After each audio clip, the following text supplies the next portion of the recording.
Hi everyone, my name is Chanthia. I'm president of Yale STEAM here on campus.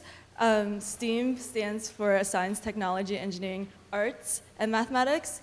As an undergrad organization on campus, we try to explore the intersection of the arts and sciences, whether the arts be the fine arts, the performing arts, or the liberal arts. And we try to host events or co-host events with various facilities across campus, such as the CID, the Yale University Art Gallery, the Peabody Museum of Natural History, as well as the IPCH, Institute of Preservation of Cultural Heritage.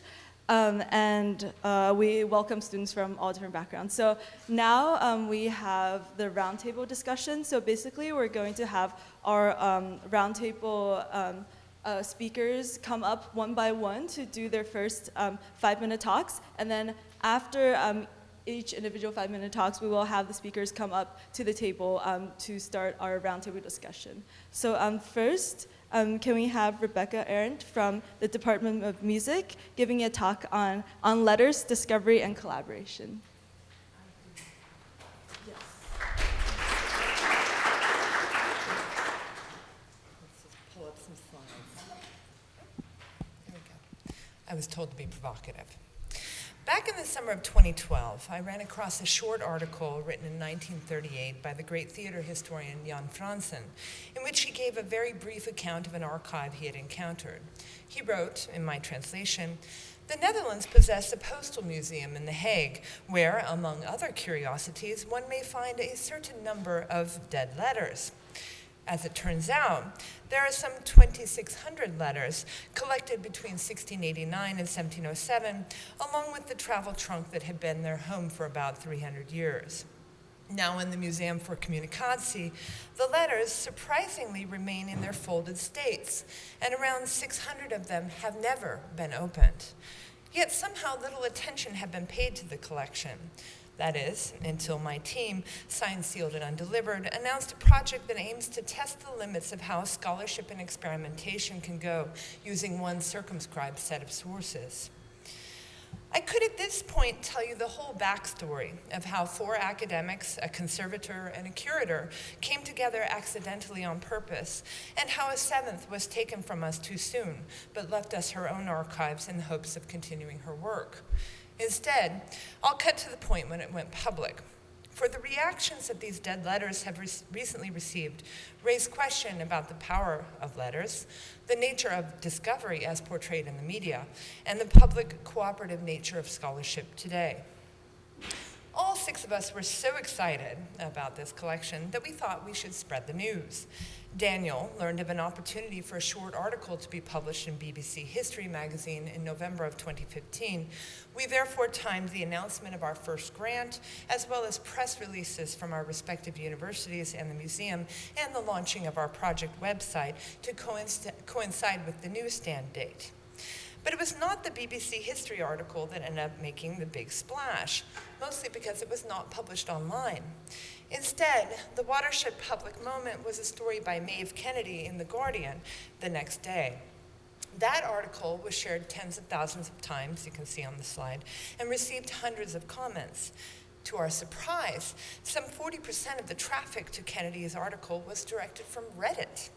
And other articles, as well as TV and radio interviews, proliferated around the globe over the next few months.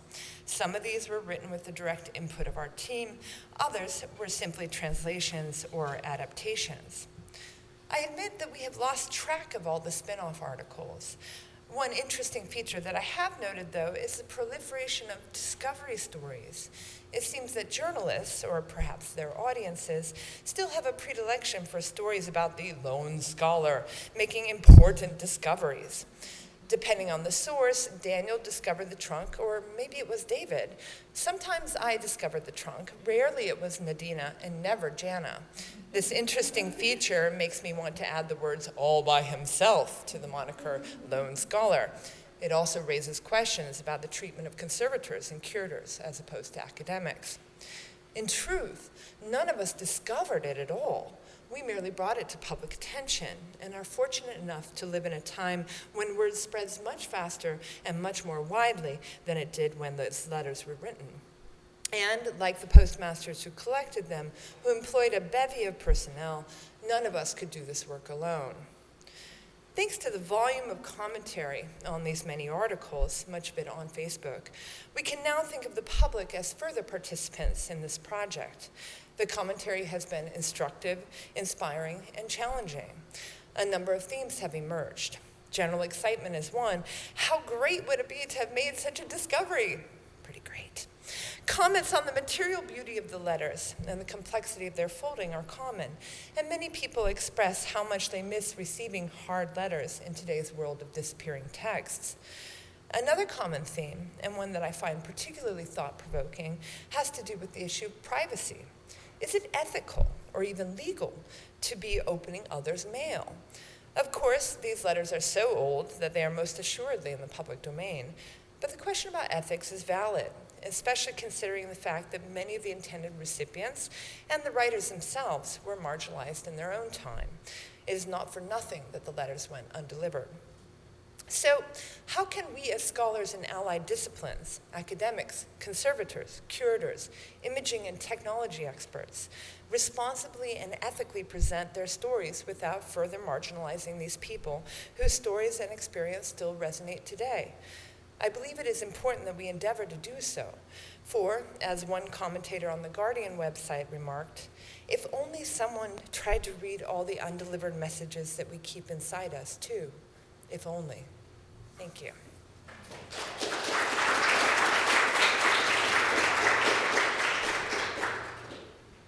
We'll hear from Ian McClure from Yale University Art Gallery and IPCH Conservation Lab, Making the Invisible Visible. Right, well, good morning, everyone. Anikó and I have decided to share this talk as we work very closely together. Our labs are actually adjacent to each other on West Campus. I wanted to really concentrate on some concrete examples. The digital revolution that's happened affects us particularly in conservation, and it's now so universal that to describe it in detail would take me hours. So I thought I'd concentrate on some ways in which traditional technology and how it is used has been completely revolutionized by digital technology. And I'd start with this image of a painting in the art gallery by Titian. It was recently discovered due to a mix-up in an academic article on it in the 1920s when the photographs got reversed with a copy. And so when it was given to the gallery in 1956, it was assumed it was the copy, and it went into storage and only came to light when we were actually asked to examine it by somebody from the Metropolitan Museum. And we suddenly realized we were actually looking at the original painting and not a copy. And one of the reasons why we were able to come to that conclusion was by taking an X-ray. And this is an X-ray of the painting. And if you look very, very carefully, you can see just in the upper center, the eye, the true left eye of the sitter, but behind it, this round shape, which seems to be, after close looking, a shape of a woman. But in fact, the X-ray itself is very hard to decipher, partly because the X-ray is a record of the elements that the X-rays pass through. Some are denser than others. So you have some pigments which absorb X-rays, and then you also have thicker structures like the cradle on the back of the panel, this lattice work, which supports the thinned, restored panel. And so one problem is to make these things more visible. And in fact, Duke University has come up with this wonderful piece of software called Platypus. Why Platypus, I'm not quite sure. But it actually is able to remove specific elements from the X-ray. And particularly this traditional way of supporting panels known as a cradle, this lattice work, it can detect this and remove it. And what we get then is an image which is very quickly done, and clearly you can clearly see not only the woman, but you can also see the details of her dress, the way she's holding her hands, one hand up to her chest, and the other hand holding a cloth in her left hand. And this is interesting because, in fact, about 25 years earlier, Titian was in the habit of painting Venetian beauties on a kind of speculative venture. And in fact, we think that this one was probably never sold and lay in his studio until it was commissioned by the person in the portrait, Guidobaldo della Rovere, who was the Duke of Urbino. And further research has shown that he was very, very fond and almost insisted on paintings, if he commissioned them, being painted on panel. And so we think that he asked for his portrait on panel, and Titian was rummaging around for a panel, because by this time most of his paintings were on canvas, and he found this unsold painting, which he then painted over the top of. And when you get to know works by Titian, he really reused everything that wasn't sold. Just about every painting by Titian has something else underneath. And the way we now make X-rays is using a digital system. This is the new system in our new lab, where you have a traditional X-ray tube supported above the table, and then the digital back, which in fact records the X-ray image and transmits it to a computer. The great advantage of this is, in fact, that the traditional way of X-raying was using X-ray film. You develop it, and if you're X-raying an object which is, you don't know very much about its structure, you might take 5 or 6 or even more X-rays until you get the right exposure. But with this system, you can just keep trying until you're exactly right. And although it's astronomically expensive, the digital back, and we handle it with kid gloves in case somebody drops it, although this particular one's designed for using on site, using for detecting welds and pipes, and so the case it's in, we are told it can be dropped from 3 feet without damage, but we're not going to try. But ultimately it becomes a very cheap, a much more, not cheap, but a more reasonable cost. And in fact, we now X-ray routinely everything that comes into our lab, and we're finding all sorts of unexpected things. The other system that's hugely benefited from digital technology is the use of looking at paintings with infrared, having a camera that's sensitive to infrared light and infrared images. When I started my career, we used glass negatives, which were sensitive to infrared, which were very expensive, difficult to handle, could only be used with a full-plate camera, and were a nightmare to store. We then moved on to sort of analog technology, which was an X-ray tube, an infrared camera tube, an analog tube, which had very poor resolution. You photographed it, you used it to image the painting, you photographed what you could see on the screen, you printed out the image, you pierced them together, these tiny little mosaics, and sticking them together with tape, and then you'd photograph the final object. This is a hugely laborious project. But in fact, new technology, with the arrival of digital cameras, it was discovered that digital cameras, actually, if you take out the filtering screens, are quite sensitive to infrared. And for example, they're sensitive up to about 1,000 nanometers. So this is a detail of the previous painting in the lower left corner. And you can see that in the top right image, that's just an early version of a digital camera, has some penetration. And if you look carefully, you can see there are some lines of drawing which are detected beneath the visible paint. But you can see the figure in the green cloak. His cloak appears dark. The realization that digital technology and digital cameras were sensitive to infrared led Fuji to develop a camera they called the forensic camera, which for a very brief time became available, and it penetrated a little further into the infrared. But that was soon superseded by much more sensitive infrared photography, where you could move further into the infrared up to about 1,700 nanometers. And you can see in the bottom right-hand corner, this is the camera that we now have, and it penetrates right through the green layer of the figure on the right, and you can see the hatch lines which delineate the areas which were to be shaded in the painting. And so this is a very useful technology for us, and it's very easy to use. The software can be set up very quickly. That's the camera, this tiny camera there, which is a snip at $55,000. You can also get a much more sensitive one with a different type of sensor, which goes much further into the red, but that's in the order of about $90,000 to $100,000, and there is a limit even at Yale. But you can see how large the lens is. You attach the lens, it's a particular lens, it's very, makes the best transmission of infrared. So the glass itself has a very low absorbency of infrared, and the lens is designed so there's no internal reflections or anything to distort the image.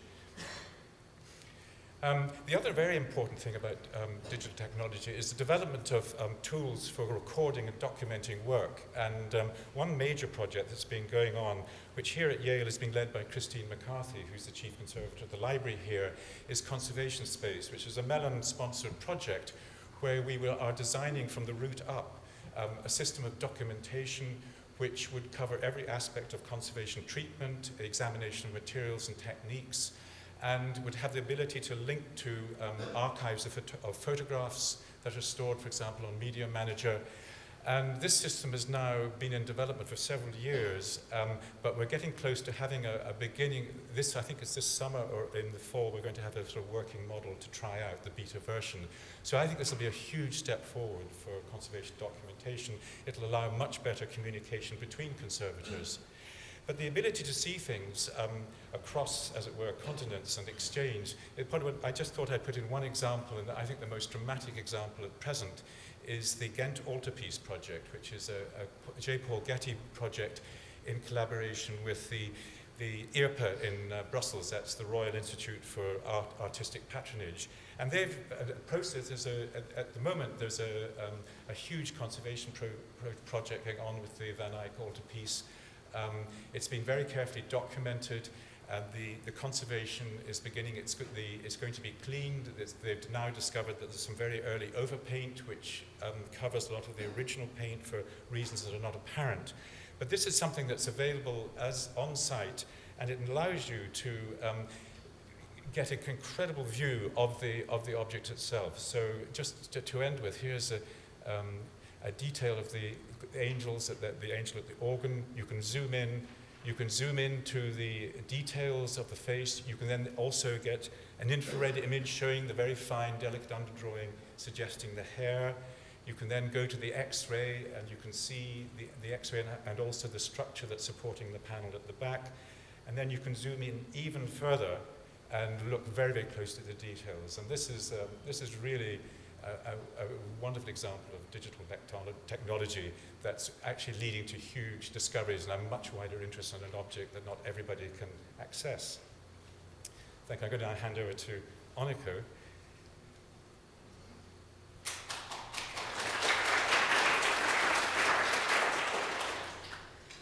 To follow up on Ian's presentation and show how some of the digital technologies have become much more widely available and can be in the hands of students and anyone who can have access to a single lens reflex camera and send it to max and have the filters removed.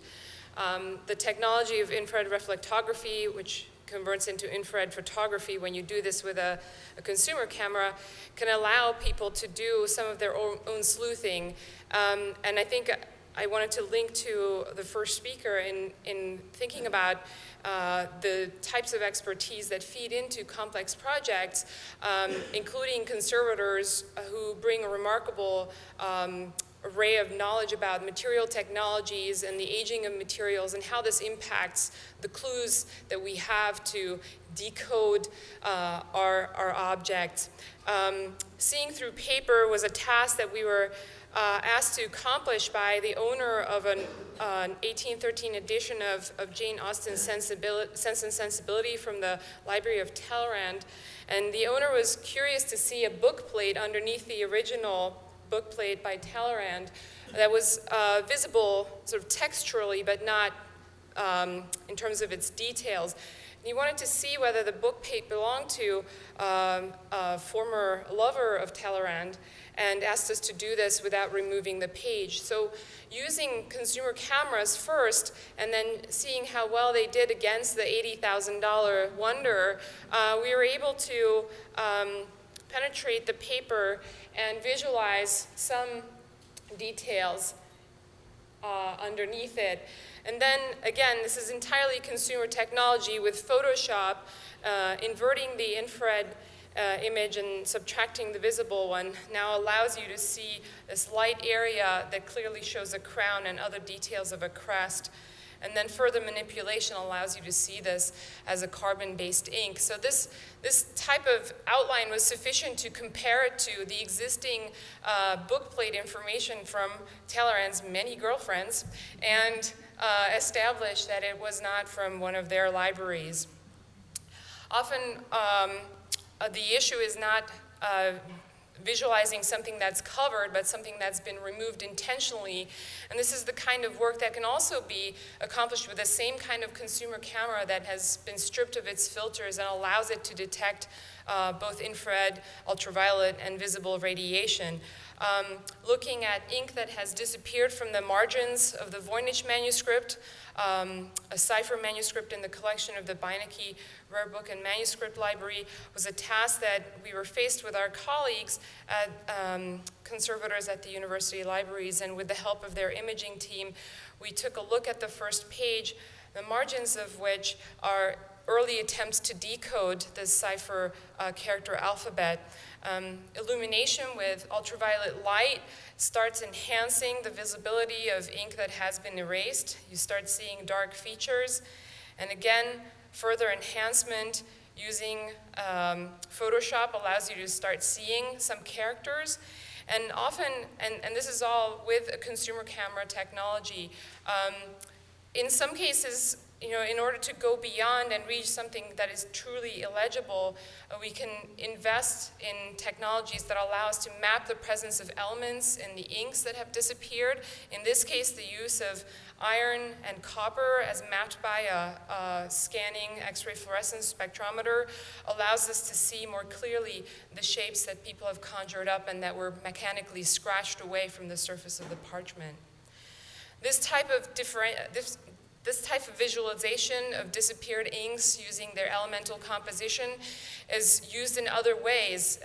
I was really glad to see presentations about music, and one of my favorite uses of differentiating inks based on their elemental compositions is a study that involved Mozart's original manuscript for the Magic Flute, where ink compositions were mapped entirely based on their elemental composition by Hahn and his co-authors, and they grouped them statistically and found which particular pages were written close to each other and which ones were separated in time. And this was correlated with other evidence from the paper itself, as well as visible watermarks. This is the example of the manuscript and the elemental compositions mapped based on their closeness, proximity to each other. When we visualize differences, subtle differences that are invisible to our eyes, we can also look for things that have disappeared, similar to the Voynich manuscript. In this case, a PhD student interested in the use of Egyptian blue on Assyrian reliefs was accomplished with the help of, again, a consumer technology using the property of this pigment to light up under, to produce infrared light under illumination by visible light. And this shows how little lost specks of Egyptian blue can be visualized in the eyes of this Assyrian genie. And finally, I wanted to, I don't know if this is provocative enough, as we use a lot of color evidence, and that was presented by students today, and sometimes the color is not what it seems to be. And this is a case, a really dramatic shift where a blue hunting bag, which has been accomplished with an ultraviolet blue pigment by a still life painter, 17th century Dutch still life painter, has been shown to actually be a green hunting bag when you take a closer look. And it really changes our view of the whole painting, as well as the meaning ascribed to the color and the material used itself. So my provocation to researchers is to reach beyond the typical expertise in digitization and seek out the experts who are aware of the nature of the materials and how they may change and how we can bring them back to light. Thank you.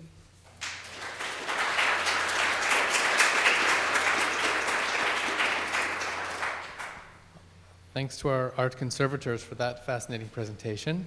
And next we have a talk by Amy Hungerford, Director, Division of the Humanities, on reading, machines, and the humanities.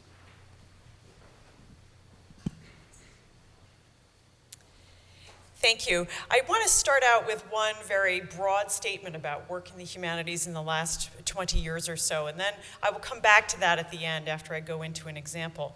But my overview statement is, and I think our presentations so far have made this very palpable, is that historicism is very much the mode of the humanities. And in my own field of literary studies, we're sort of in the middle or maybe in a late period of a robust archival turn in our modes of study. So beginning in the early 1990s, a movement called New Historicism emphasized understanding works of literary art in their historical context. And as time went on, a lot of that work began to uncover more and more archival sources of just the kind that Professor Arendt has indicated in her presentation.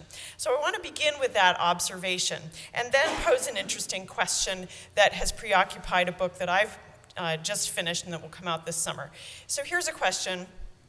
How does reading a novel change if the novel knows where you are standing when you are reading it? This is a novel called The Silent History. This is a screenshot from it. It was the first novel written into an app.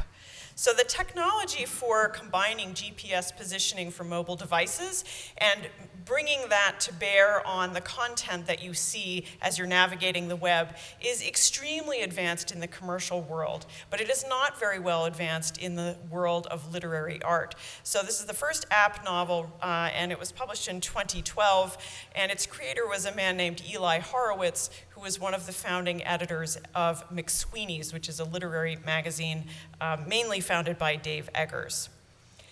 Horowitz created this novel, and I can say much more about it, but in the interest of time, I'm just going to tell you a couple things about it. First of all, it knows where you are standing when you are reading it, and the parts of the novel you can access change depending on where you are standing on the earth. So what you are seeing here in the screenshot, in the map below, you can see where I was standing in New Haven. There's my blue dot. And what you're seeing is in the numbers, in the hexagonal red shapes, are the numbers of field reports pegged to particular locations within 10 meters of particular locations that fill out the backbone story that you access through the app. So the app has a set of readings that constitute the backbone of the novel, and then various writers have contributed GPS-pegged installments that fill out that narrative. There's a lot to say about this. It's not typical user-generated content. It's much more curated than that. And my next point will show why this is important. This is the plot of the UK. Now, when your novel knows where you are standing, you can bet that it is generating lots of interesting kinds of data about how you are reading. So, for instance, the makers of this app could, if they wanted to know where every single reader of this novel stopped. They could know how many times people read certain parts of it. They could know exactly what the peregrinations of the reader were as they went around following the field reports that are pegged to particular places. But this particular screenshot, the plot of the UK, shows something different. This novel is generating a kind of sociological data about its making. That large number, 23, in the southeast corner of the UK, tells us something about how novels are made today. It tells us the importance of the creative writing program in creating this novel. So why does it tell us this? Well, that's a plot produced by 23 field reports produced by the University of East Anglia's creative writing program, where the call for field report contributions to this novel was circulated in a department newsletter. So you can begin to see, even in just the data that's visible through the interface of this novel itself, you can begin to see sociological patterns. My argument about this novel is that then there are two ways to read it. One, in the classical close reading way, where its imagery and themes and characters are interpreted in the ways that we interpret literature in a traditional mode. But then it also produces a whole set of novel data that is not based on plot, character, and these other elements of the novel. The machine has really changed the way we can read. What I'm showing you here is a screenshot from a now defunct website called Small Demons. It was this wonderful, clickable online concordance where you could go to any book they had in their very large corpus and explore all, as they said, all the people, places, and things in your favorite books. So this is an image from the Junot Diaz Brief Wondrous Life of Oscar Wilde page. And as you can see, you can click on a book that appears in the novel, here Moby Dick, and it would tell you what part of the novel, of Junot Diaz's novel, was citing it. So it was this wonderful thing that you could play with. Sites like this tried to take advantage of the social forms of reading that are possible when we're reading through machines and use the data and algorithm capabilities of the online format to bring those into new forms. Why is all this important to the way we do literary studies now or to the humanities? Well, I offer you just this one snapshot of what we all know. This is simply an image of how great a task it is now to make any kind of historicist claim about the literary production of any given time. Franco Moretti has been telling this story about the 19th century and the 18th century for a long time. It is a problem in spades in the contemporary moment, the problem of scale. How will the humanities deal with this? I will argue, and I do argue, and I'm exploring, as are other scholars, how the problem of scale can be both addressed and is exacerbated by the transformation of reading with machines.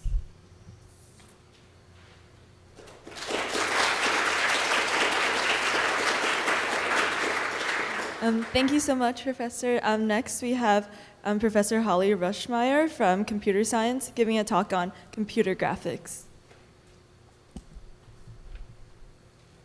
Should come. Hello. Well, I wanted to talk to you about just what computer graphics is, my field of study, because it is inherently steamy. It is the steamiest discipline at all. And it is the study of using computers to make and use images for exploration, communication, and expression. By exploration, I mean taking information or data and just using images to understand them yourself. Or communication, you have something you want to tell somebody else, and doing that by means of a picture, or just maybe free expression. And I have images up here from some of my projects over the years where we're using images to design materials and see what those materials would look like on different objects, or some combination of, of course the world needs more pictures of cats. How can we think of making more pictures of cats? And so related to what Ian and Anikó are talking, looking at ways of visualizing all the data that we can get now from art. And then trying to, in the upper corner there, visualize some more complex mathematical concepts. And obviously you get that right away about stereology, right? It's a matrix equation. So here's my, where's my cursor? Here's my diagram of where I live, what I do. And first of all, you can tell I am not an artist. I am not a designer. I can prove it with really bad slides. But but here's my world, is that we have the physical world, and by that I mean everything outside of the computer. And there is some problem, there is some inspiration, there's something out there that people want to do, and that's the user at the top, our driving force. And so there's this thing out in the world, either an inspiration or a problem or a need. And from the physical world, they ultimately want to do something in the physical world again. It may be displaying that glowing picture on the screen, or it may be manufacturing some object traditionally or with some sort of gizmo that spits plastic, right? So in between there, I want to go from something that's in the world and help people accomplish something else in the world.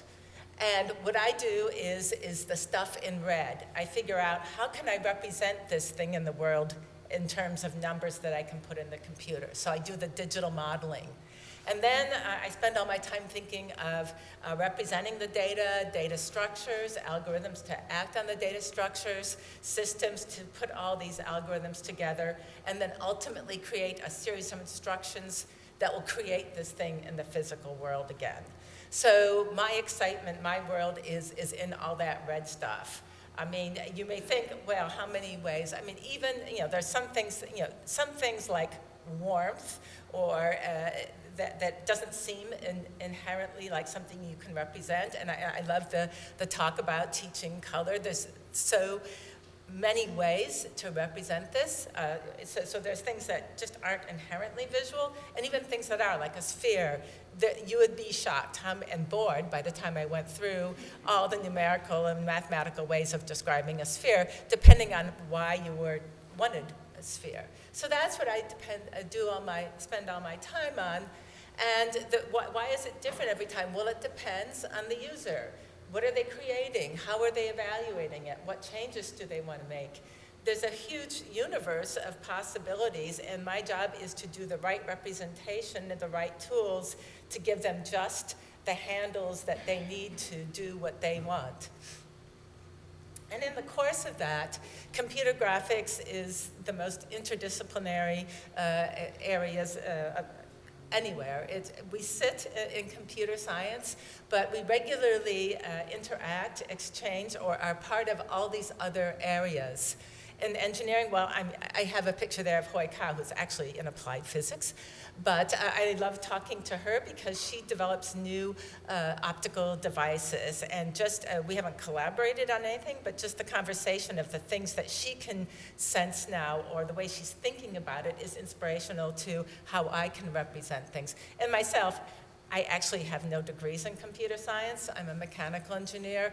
And I got to graphics by looking at radiative heat transfer, and the same representations in mathematics for heat transfer is how visible light bounces around this room. That makes, if I was making a picture of this, would look the same to you as what you're seeing here.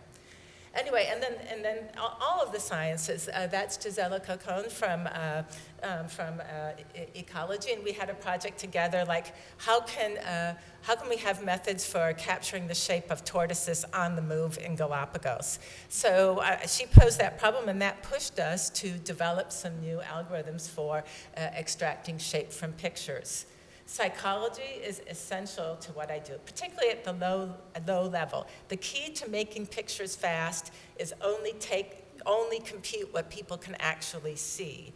And so my friend Bernice, I worked with many years at IBM.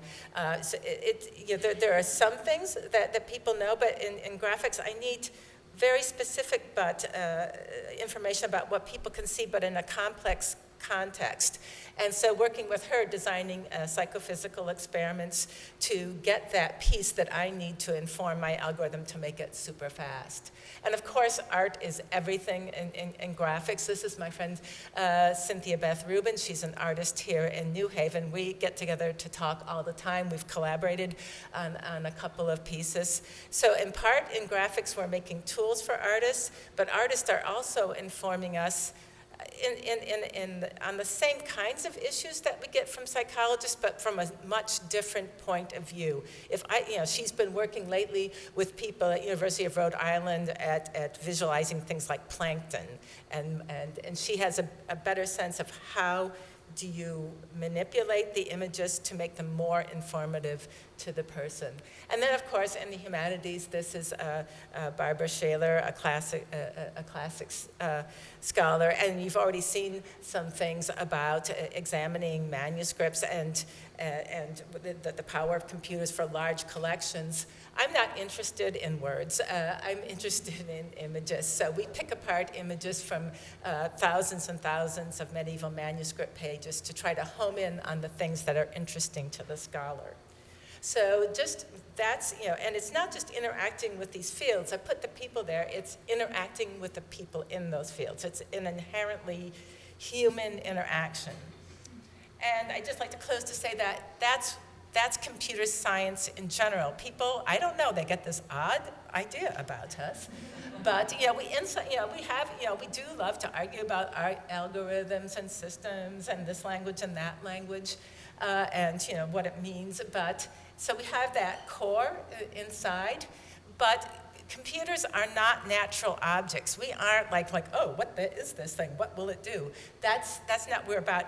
Computers are built by humans to do things humans want. And so everything that drives our core and all the variations of the computer vision, robotics, everything that drives that is what do people want to do? So we have this continuing conversation with people in different fields that's essential. This is a slide from Ed Lazowska. I think it was originally made by Al Spector, but we think of this as the growing sphere of computer science. Basically, which is going to overtake all of you. But so that's in a nutshell, computer graphics and STEAM.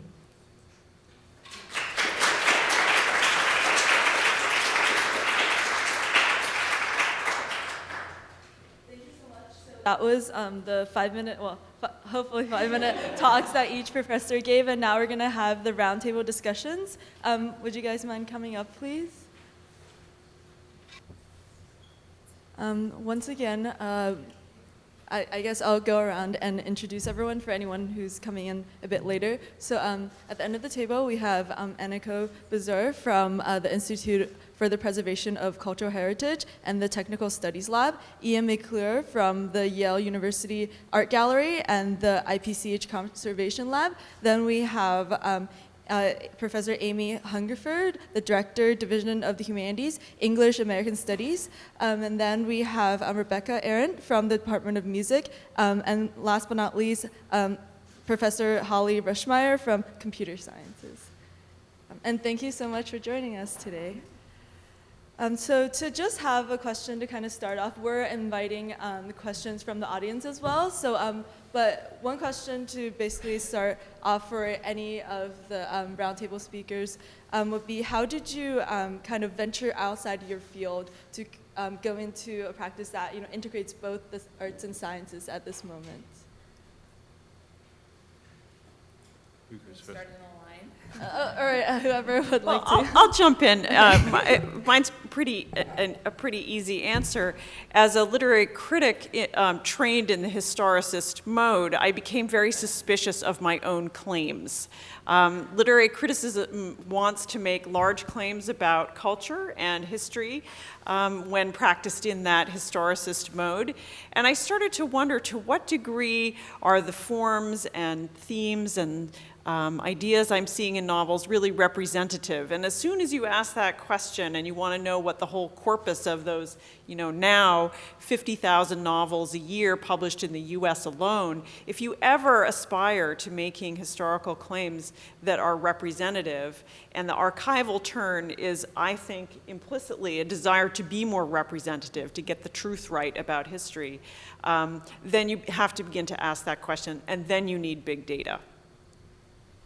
If I can just add to that, very similar to what Professor Hungerford has brought up, often the materials force us to learn new methods. So in the case of this particular archive that I'm working on, we don't want to open these letters, which means that then we have to reach out further into fields unknown. So 10 of these letters just underwent X-ray microtomography imaging in London recently.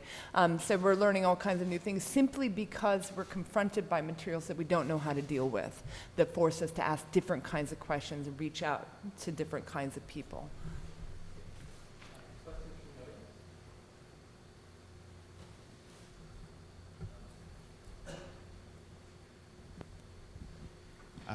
Can I ask about the poetry, the robotic poetry, so to speak? Yeah, well, I don't know. Yes, you and maybe everyone can participate. But I was curious if when you were asking the computer to compose some poetry, if it fools you too.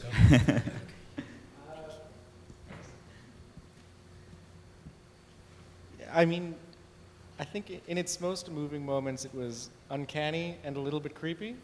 And, as a result, some of my project ended up kind of taking on the qualities of a ghost story. So that certainly kind of lent a narrative arc to what I was trying to do with it. But no, not generally. Other questions? Sorry, what I was going to say is one of the things that very interested me with this whole discussion was how much of it sort of was crossed boundaries. And for example, I was very interested in your contribution because one of the unrecognized parts of conservation is documentation. And a lot of it is extremely routine. And I was immediately thinking that one of the things we want to do with conservation space is to be able to generate reports which are detailed but aren't simply written by hand every time, so we can actually develop things. I mean, for example, we're working on a project at the moment in our lab, which is a huge altarpiece. The only conservation record we have of it is from the 1960s, which says, "stopped due to problem." And so any kind of system which actually help, I think, is, and I thought your thing was particularly interesting in that context. A lot of the projects that you talked about, particularly within the humanities, are projects that are now team-based, and you made a very good point of it's a team. But I wonder, coming out of disciplines that were traditionally that individual solo researcher, how are team-based projects and the publications that come out of it, how are you finding any tensions in your disciplines to move beyond the solo and getting full credit for your work as a team member? We'll know when I submit my tenure file in a few years. This is a very good question, because it's true that the humanities have tended to valorize, at least within the American academic system, humanities have tended to valorize that monograph, that single author project. Things are changing quite quickly in Europe, for example. Nowadays it's all about teamwork. Partly because of issues with European funding. But I don't know. I am encouraged by the fact that, for example, the American Council of Learned Societies now has collaborative research grants. So far, those have tended to go to people who are basically writing a co-authored book. Maybe that'll go in a different direction. I think that the stimulus provided by the NEH grants and digital humanities is positive. I hope that when my files are evaluated someday, that the amount of external recognition that you receive through, for example, getting grants would help. It's been interesting too to see what it's like to actually then author publications with people from other fields. So I'm at the moment just finalizing an article together with my historian colleagues. So one of us is a historian, then we have two people who come from literary studies, as well as our conservator and our curator. So that's been very interesting because he has a different way of working than I do. It's also been very instructive to work together with our conservator because a lot of the language that scholars tend to use, or academics, not conservatorial scholars, but academic scholars tend to use when discussing conservation is inaccurate and unfair.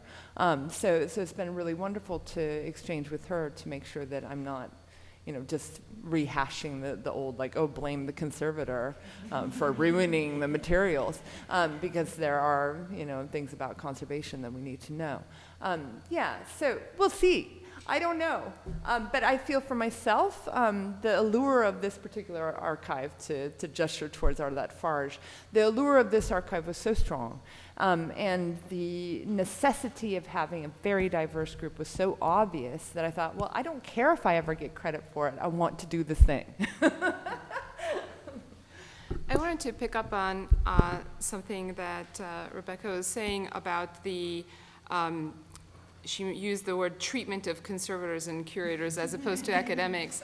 And I am actually a materials scientist, and so kind of farther afield from conservators, but I think that there is, if we look within art history, there's been this sort of singularity of a curator and art historian point of view when it comes to representations or interpretation of art, presentation of exhibitions, and we've often seen that the information or knowledge that the conservators and the scientists have brought to the examination of works has been incorporated into the essays and then footnoted and sort of acknowledged in the back. And I think that with we're seeing an increased recognition that conservators and these subject experts can hold, and I would love to see someone do a digital humanities type study of the authorship of collaborative papers and seeing whether we're coming out of the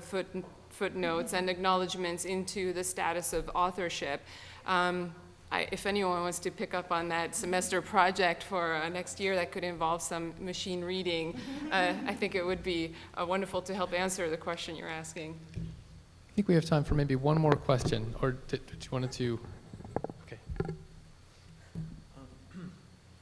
So one thing that struck me about the letter keeping project in particular was how accidental it seemed that everybody managed to get together and have the skill set to even believe that it was possible to read the letters without opening them.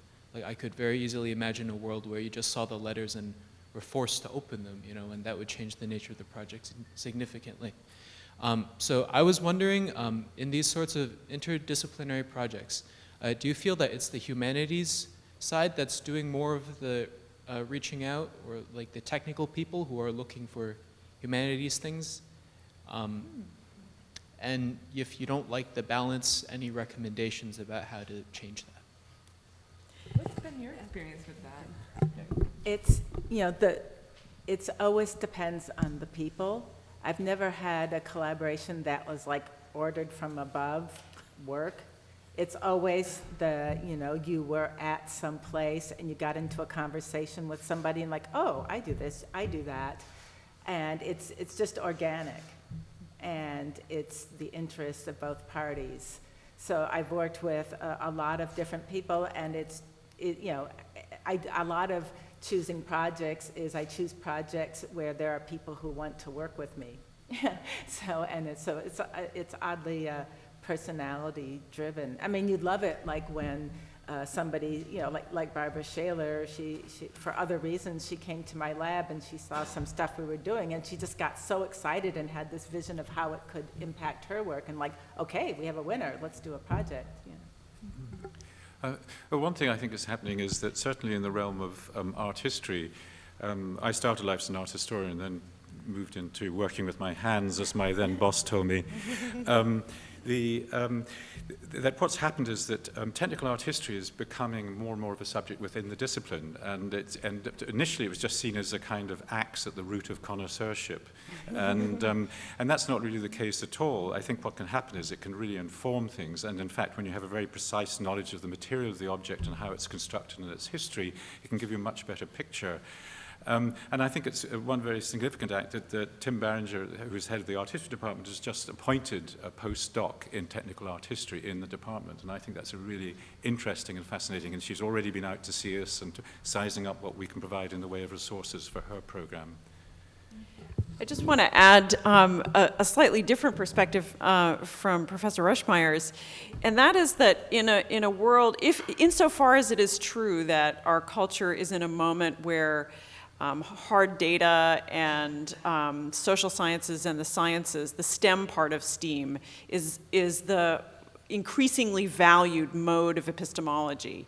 In a world where that is true, or insofar as that is true, I think humanists want more technical collaboration than technical collaborators want humanist collaboration. And I think it's certainly not true across the board, thank God, for Holly Rushmeier and others like her. But I think in general, what I'm seeing from humanists is a desire to answer questions that we know people with technical chops can answer, but that we want to ask in humanist modes. We want to ask those questions in humanist modes. And I think the impetus to collaborate the other way comes when people run into problems. Why can't my field experiment that I want to run in this town in Azerbaijan, as social science sort of turns more to a field experiment, why can't my field experiment in Azerbaijan be replicated in the Netherlands? You need someone who understands humanist cultural history in order to understand and get to the answer to that question. And so when social science or science has problems that they can't solve with their epistemological methods in the way that they've been using them, then there's a desire to reach out the other way. I would like to add that I think in an academic context, there's also an implication of how funding and promotion impacts the work of those in the STEM part of things, and considering the impact of derailing your work and doing something that is often considered more applied in the work of scientists is not heavily rewarded. And so I think that we have to consider the structural limitations or some of the limitations that are built into the system that need to be overcome or explored to allow some of the direction to go the other way. As scientists, we often have to reach out to other scientists at Yale who have cooler stuff than we do and better skills.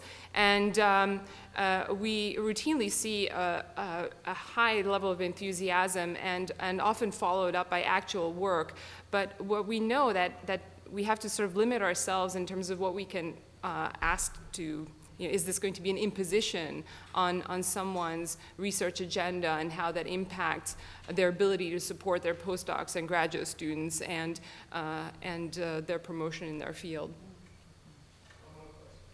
Yes, I'd be interested in your views as the equipment becomes more exciting and sophisticated to be able to identify the history of an artistic piece that you look at in preservation and conservation.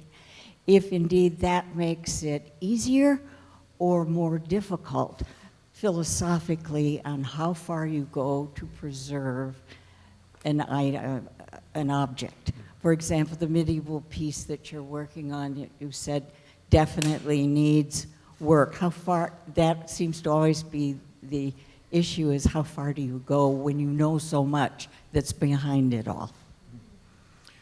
Well, there's one system which I didn't really have time to mention, which is called reflectance transform imaging, which allows you to give a very, very detailed topography of the surface.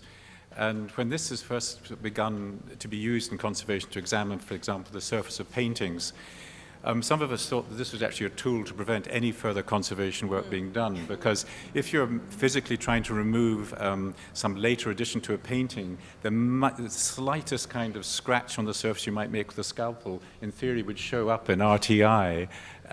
But I think what happened is that that's actually made us very much more aware of the surface. And when you look back at older conservation records, I mean, people had a fairly kind of cavalier attitude to how things behaved. And now I think these tools help us to really understand not only the physical materials, but also what's happened to them in their history, either through big exposure to sort of hazardous treatments or being stored in conditions that have led to their deterioration, so that you can see that something that should be hard and durable has become soft or compromised by a soft material being added to it. So these sort of tools are incredibly valuable, and I think will continue to be developed and used.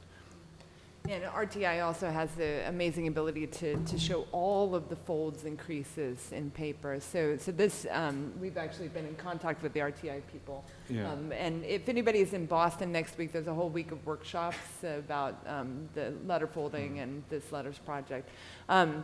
Anyway, but what's so great about that is then you can really see how people have handled this paper. And since this collection was never handled very much, you see that there are sort of little personal signatures in the way people fold their letters, which become more visible through that sort of imaging.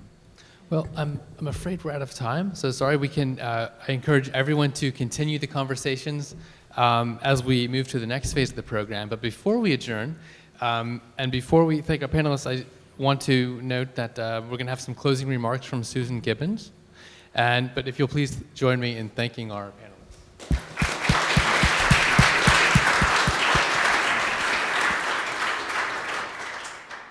can stay there. It'll be really, really quick. So thank you, everyone, for coming and for joining us today. I hope what you heard today, particularly for the audience, it inspires you to think about your own research, to think about questions that you might have, and there are ways to continue this conversation. If you look at the back of your program, you'll see information about Yale STEAM, one of our sponsors today, and there's a website there. They do programs throughout the year, and those programs are an opportunity for you to learn more.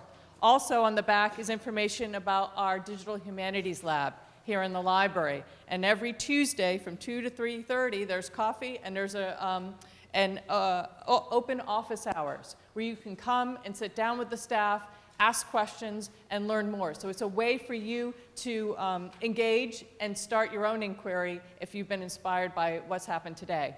So before I turn it over to all of you, I wanted to just make sure that we give a round of applause for Kathy DeRosa, who really put together this wonderful program for us. Thank you, Kathy.